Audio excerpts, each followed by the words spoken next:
Good morning again, friends. Our senior pastor, Brian, is taking this opportunity to spend the morning with our friends in Royston. Such a treat for them, I'm sure, and such a treat for me, because that means I get to continue our series on Ruth.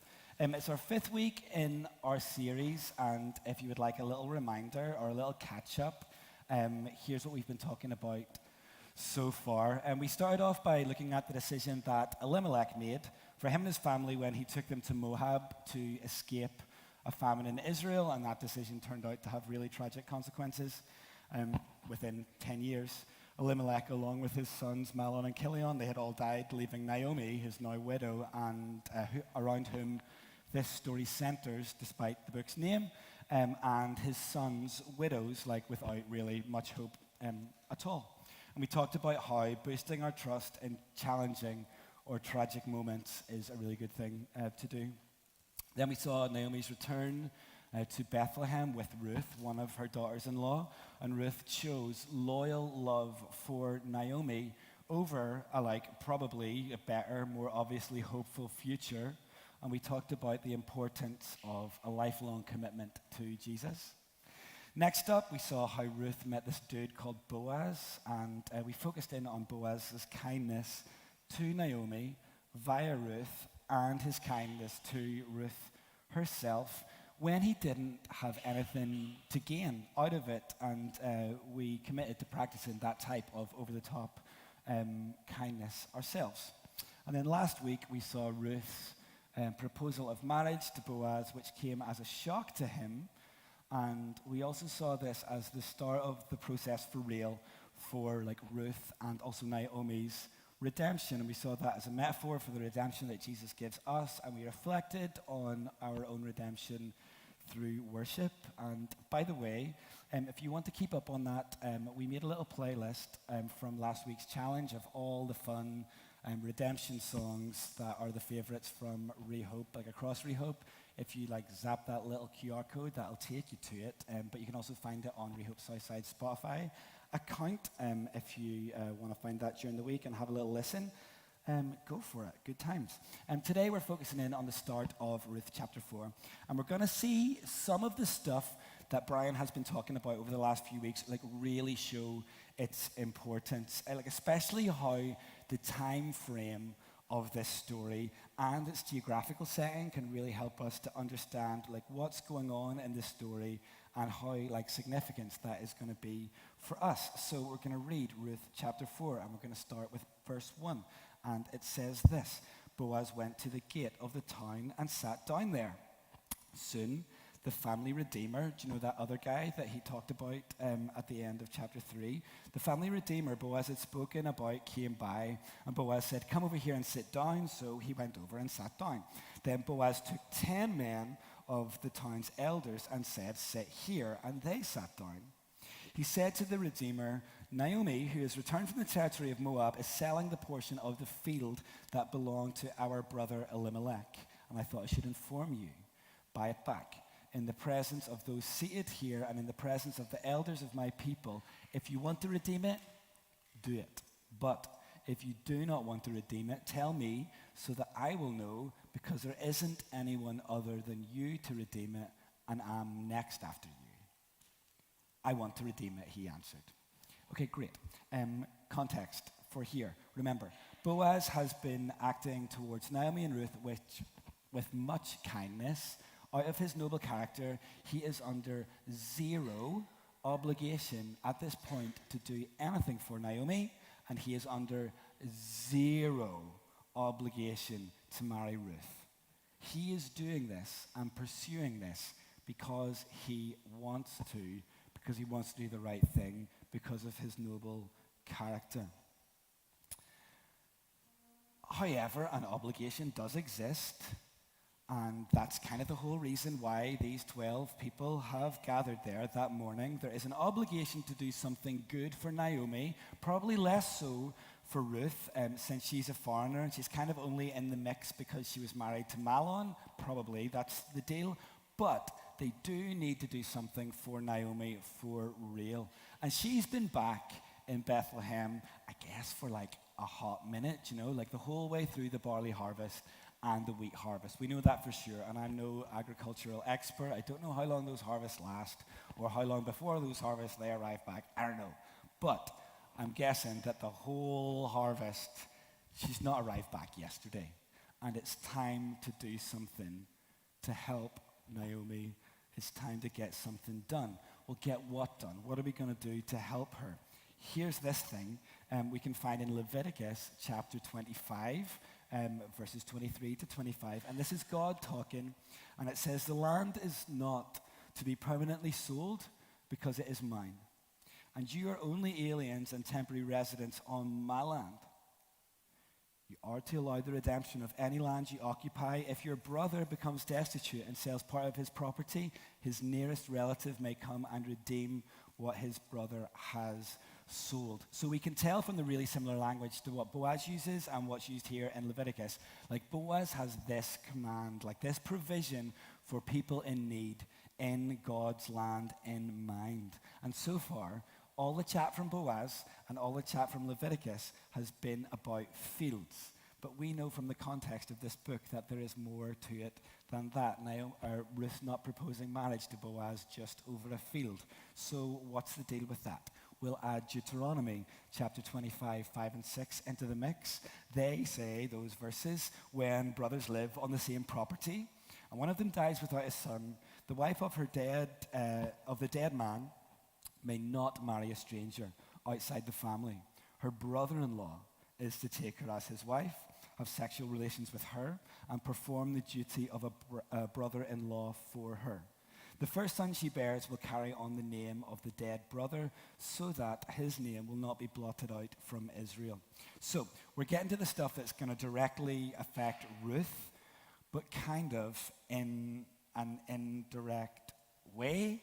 Because remember, all this stuff is about Naomi. Like, this book is about Naomi, but it kind of plays out through Ruth. And it's kind of complicated, but it kind of works like this. That Naomi needs to sell a part of Elimelech's field to support herself, and the closest family member should do this.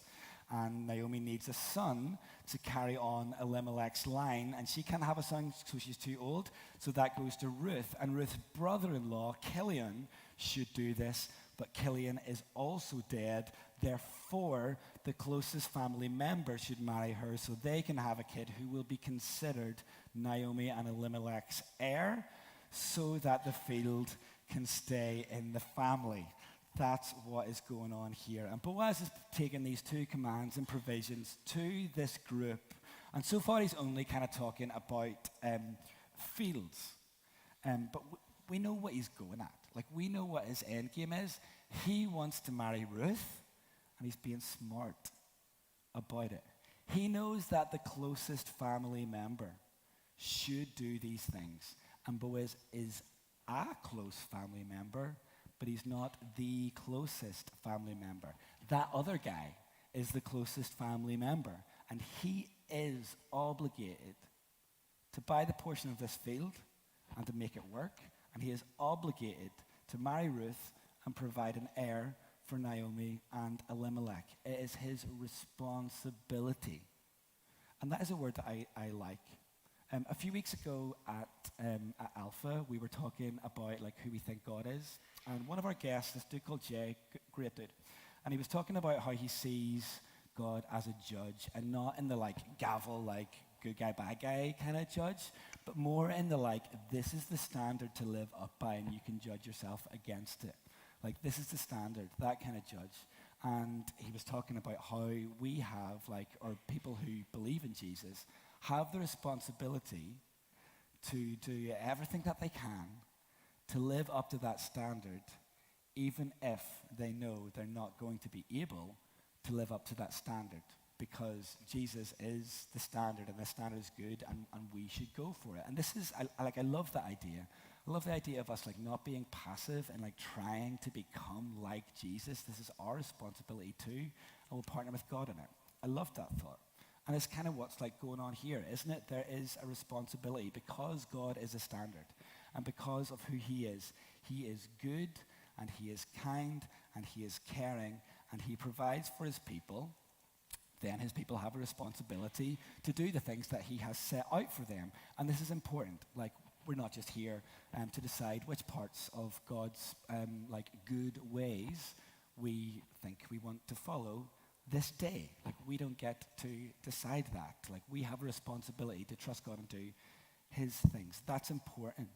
And important for Ruth and Naomi in this context because, like, without these provisions, they're not going to get looked after, and it's going to be grim for them. This is important. And when you've got something important to do, you want to just get it done. I mean, look at Boaz. Man gets down to that gate early. He gets there before anywhere else. He gets to the gate where all the important stuff is going to go down in that culture, and he gets there early, so he's there first, so he's not going to miss whenever people go past. So he's like, hey, you come over here, I need you for a minute. Oh, there's the elders. Boom. Like, let's get them in here too. He does not want to miss his opportunity to do what is right. And the last verse from the previous chapter, like, Naomi's words would give us a clue for that. Like, Naomi says, my daughter, wait until you find out how things go, for he won't rest until he resolves this today. No kidding. He did not rest. First opportunity that he had. So we're going to take a little bit of life advice from Boaz, and I would love to just apply my own personal values to this and say that the Bible is clearly teaching that you should always be early, but that's just me. But we can take some life advice on this, and that is just like, see if you've got something important to do. Like, go and just do it. Like, just get it done and prioritize it, and don't put it off when you know that something is important, especially if you know that you're doing something for someone else that is important. Prioritize it and communicate the importance of that thing by prioritizing it. Communicate the importance of the other people that you're doing it for by prioritizing it. Do you know, like, Naomi and Ruth see that Boaz thinks this is important, and Naomi and Ruth can see from his actions that Boaz thinks that they are important to him. Like, they know that from his action, and we can honor people by just like following through on the things that we say that we're going to do for them and not forgetting about it, especially if this is something that is really important. Just get it done. Like, Boaz isn't playing around here. But the responsibility isn't his. The responsibility belongs to that other guy. But Boaz is getting the ball rolling. And at this point, it looks like the other guy is going to take up the responsibility. He's down. Like, he wants to redeem the property. But are we getting a little bit ahead of ourselves? And because so far, Boaz has only been talking about a field. Look, all of the Leviticus and Deuteronomy stuff should be prior knowledge to them, and I'm sure it was. They're all prominent members of that town, elders of the town. They've got this. It kind of feels a little different for us. When we read Leviticus or some parts of Deuteronomy, it doesn't always feel like the most relevant or even the most memorable parts of the Bible, and sometimes we can just put that into all those sacrifices, okay, that's ancient history, let's just set that over there. We're not going to deal with that. But that's not the way that it was for them. And it's something that Brian has been reminding us during this series, that all these events happen within the first generation of the judges. So stuff like Leviticus and Exodus feels like ancient history to us, but it's still pretty decently recent to them. It's not ancient history. They are going to know this, and it's the current law of their land. They are going to know this, right? And it looks like from how they're acting, that other guy knows it, and he is going to follow the law. It looks like, since things point to him being really keen to get his hands on this field, that he would carry through and do the whole thing, and that he would redeem Ruth as well. I mean, he has to. It's his responsibility. And he is down for the field part. Will he be down for the marrying Ruth part? That's also not really what Boaz wants to happen. So what are we going to do with this? Boaz has to play this smart.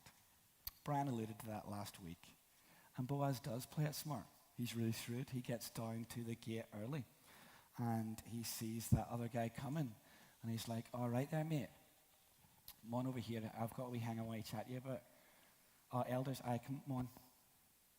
See, that's Ruth and Naomi back for Moab, innit? Do you mind Naomi was married to Elimelech? Oh, pure tragic, by the way, wasn't it? Oh.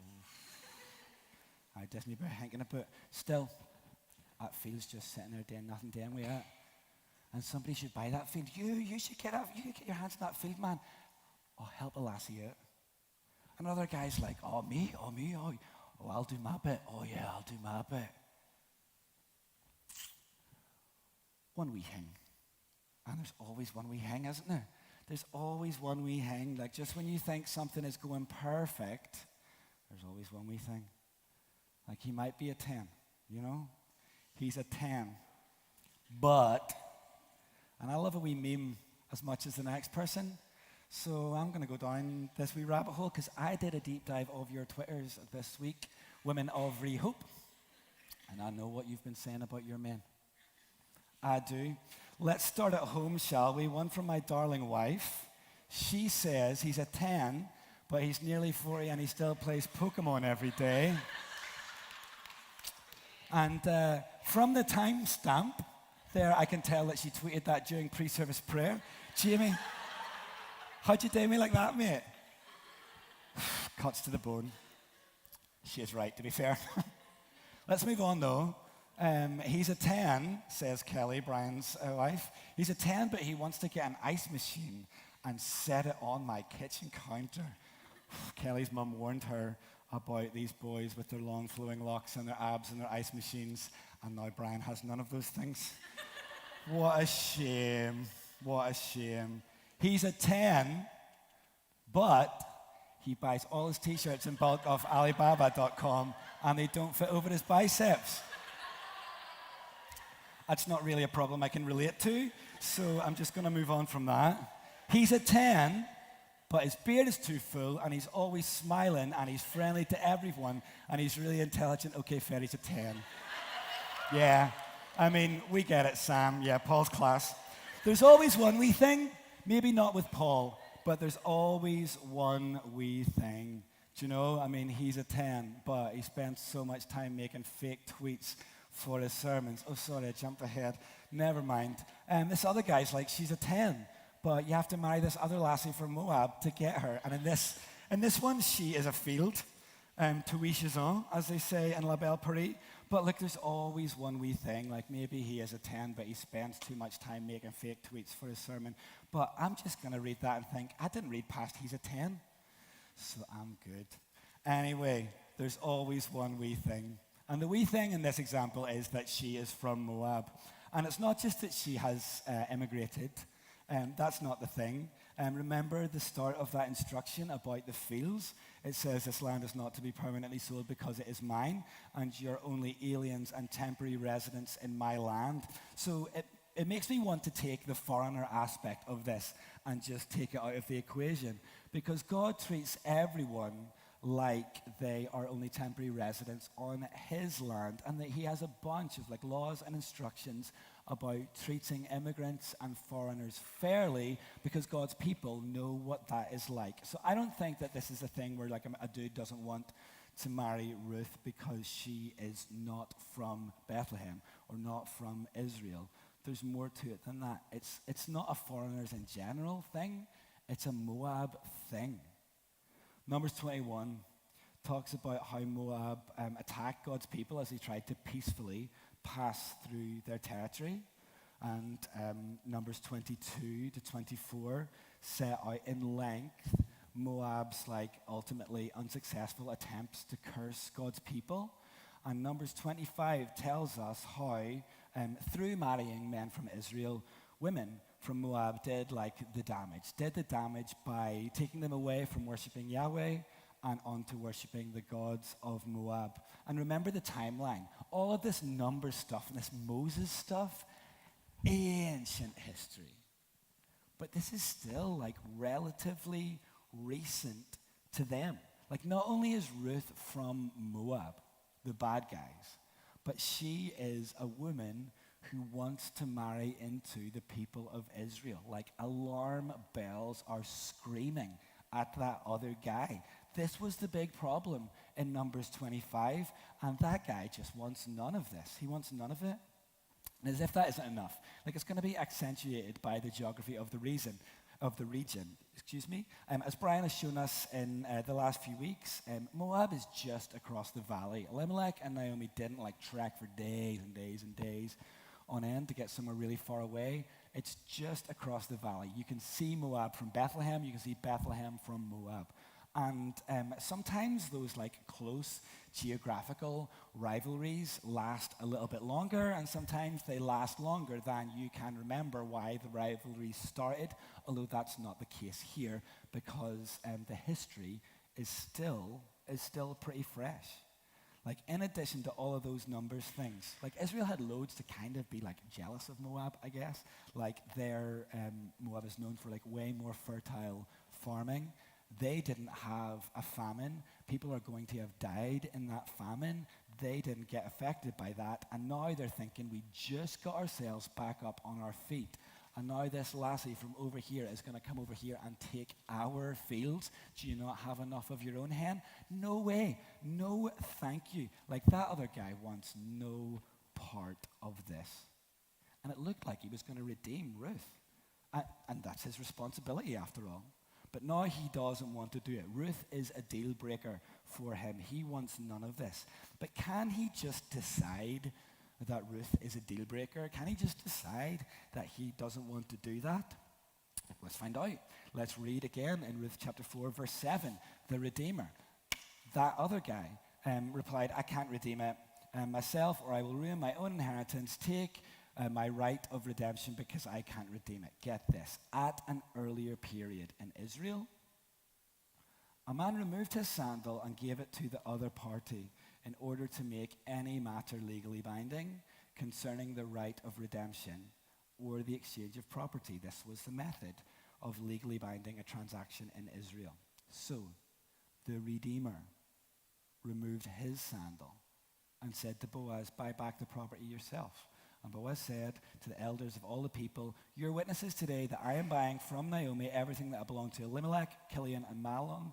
I have acquired Ruth the Moabitess, Mahlon's widow, as my wife to perpetuate the deceased man's name on his property so that his name will not disappear among his relatives or from the gate of his hometown. You're witnesses today. And all the people who were at the city gate, including the elders, said, we are witnesses. So, that's that then. Like, Ruth is a deal breaker. Great. The other guy wants none of it. And he doesn't want to ruin his inheritance. And to be fair, up to that point, like, all the interactions with people from Moab have been pretty ruinous for God's people. And that means the responsibility passes to Boaz, which he wanted all along. So, like, nice one, Boaz. Shrewd moves. Good on you. But it's interesting, though, that this passage doesn't talk about responsibility. It talks about the right to redeem. And I find that very interesting. Like, Deuteronomy 25 really made it sound like a responsibility. And I suppose, like, you can decide to give up your rights, but can you just decide to set down something if it is your responsibility? So what's going on here? Maybe we need to look back to like Deuteronomy chapter 25 to see if we can figure out what is going on, because it has got some stuff to say about these I want to do it, I don't want to do it things. It says, if the man doesn't want to marry his sister-in-law, she is to go to the elders at the city gate and say, my brother-in-law refuses to preserve his own brother's name in Israel. He isn't willing to perform the duty of a brother-in-law for me. The elders will summon him and speak with him, and if he persists and says, I don't want to marry her, then his sister-in-law will go up to him in the sight of the elders. She will remove his sandal from his foot and spit in his face. Then she will declare, this is what's done to a man who will not build up his brother's house. And his family name in Israel will be the house of the man whose sandal was removed. Deuteronomy ain't talking about rights. Deuteronomy is talking about duty. And there is a great shame coming to you if you do not perform your duty. A public shame. A lasting, family-defining Shame if you do your sister-in-law dirty, if you do your brother's name dirty by just saying, I don't want to do that, and just give up on your responsibility. Talk about ruining your inheritance. So how do we get from like this duty where if you don't perform it, there's like great shame, to this man talking about the rights of redemption? How do we get from duty to rights? And I guess just like things change, things change. And in the book of Ruth, the elders don't try and convince a dude to redeem Ruth. They don't try and make him do the right thing. Naomi is not invited down to spit in that other guy's face and be publicly vindicated. Like, things change. And when I've read the book of Ruth in the past, chapter 4, verse 7 made me think that the book of Ruth came really late in the time of the judges, because it says an earlier period in Israel.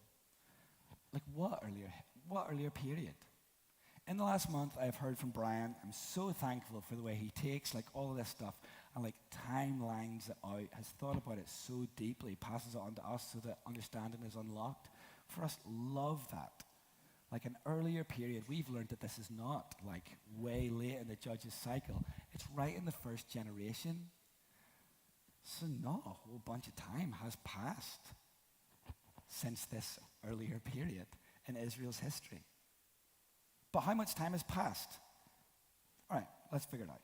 So God gave the law to his people at Mount Sinai, and then they travel up to the land, and then they scout it out, and they decide not to go in, and then there's 40 years of wandering, so somewhere in the 40 years zone, a little bit more. And then they do go in, and Joshua, the book of Joshua covers about a 25 to 30-ish year period, and then the first generation of the judges. So from when this law was first given at Mount Sinai, all the way through to this early morning discussion with these 12 men, we're talking less than 150 years. It's not nothing, but it's not loads. It's not ancient history. It's not this earlier time in Israel's history, and we're thinking back to Adam and Eve or something, maybe not Abraham. No, nothing like that. This is pretty recent. And it's not like they haven't heard of these things since Mount Sinai. Do you know, Moses went over the whole deal again in Deuteronomy, and then when they were about to go into the land, Joshua went over the whole deal with them again. And because of the genealogies and the time frame, we know that they're chances are there are going to be people still alive at the time of these events who heard Joshua chatting about those laws. This is still within their living memory. This earlier time in Israel's history, not that long ago. But we can see that things have changed. And sometimes things do change, and sometimes they change really quickly. Not hugely proud of this, but Jamie and I have just finished rewatching How I Met Your Mother. And it's not the most wholesome show in the whole world, but I do really like the premise, because it's just this dude telling the whole story, a good story told well. And my definition of being told well is make it as long as possible. So I really like that premise of the show. But I find it really interesting, watching this thing that was set in the early 2000s, but aired in the mid 2000s to the mid 2010s. So not that long ago, but in some ways it feels really, really, really, really dated. A lot of the characters frequently refer to women using Leslie Knope's second least favorite term for a woman. If you're also a Parks and Recreations fan, that term rhymes with itch. And that word just isn't thrown around anymore. We do not use that word towards women anymore. And dudes are if they're not that word, then they're chicks. And they're usually drunk chicks, or they're usually dumb chicks, or they're usually gullible chicks. And this is the way they talk about women. We do not do that anymore. That's not okay. So things have changed since then. Good. I like that change. That is not acceptable.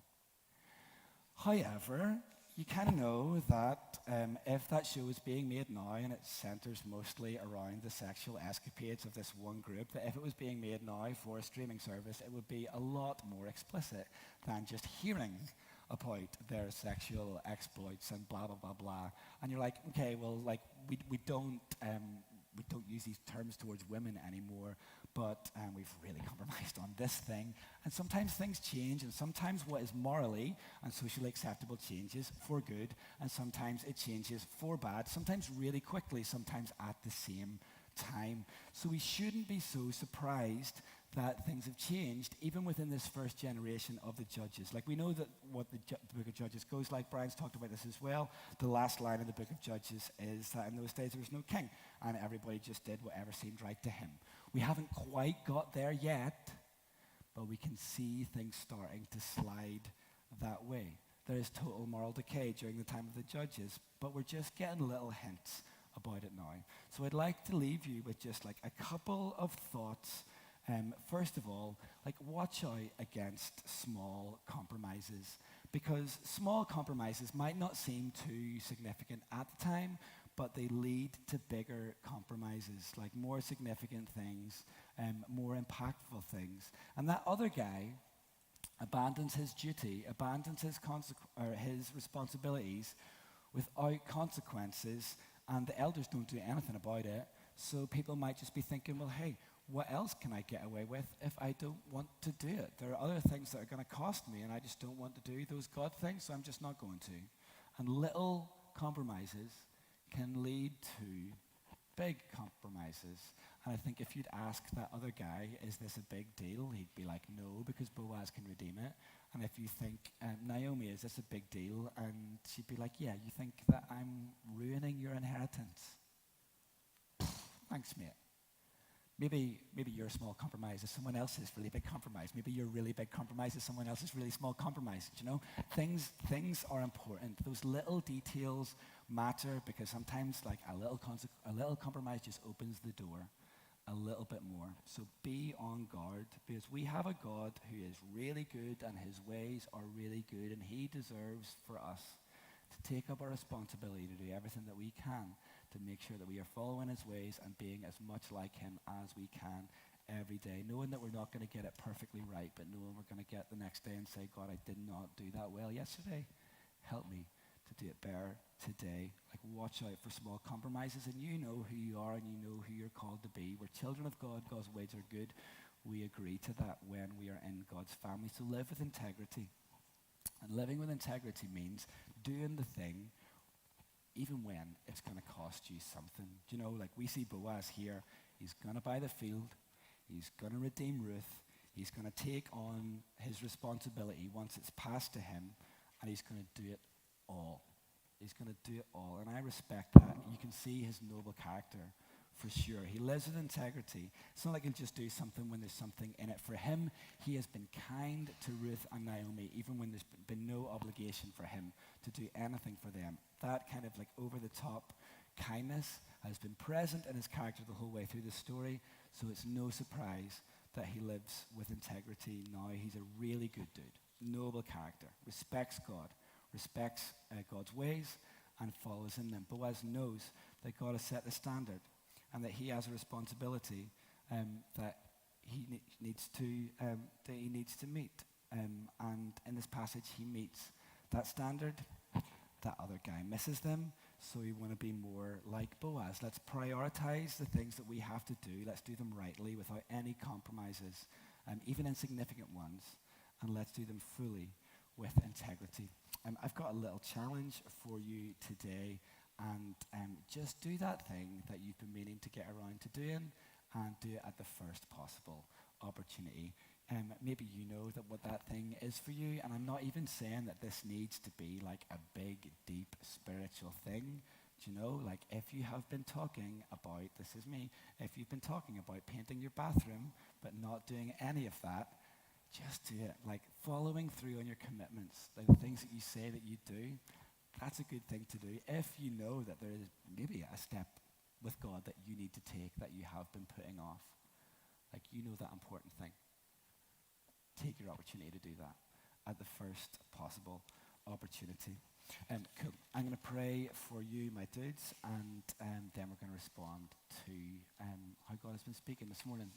God, we love you and we bless you, and we say thank you for your ways that are right and good and pure, and how you provide for kindness for people. God, we love you, and I just pray that we can be more like you. I love that you are an example for us, and we want to meet that. Bless us. God, give us your spirit, give us your strength, so that we can take steps forward in partnership with you to becoming more like you every day. It's something that we want. It's something that is good because you're good, and we love you. We want to be more like you. Amen.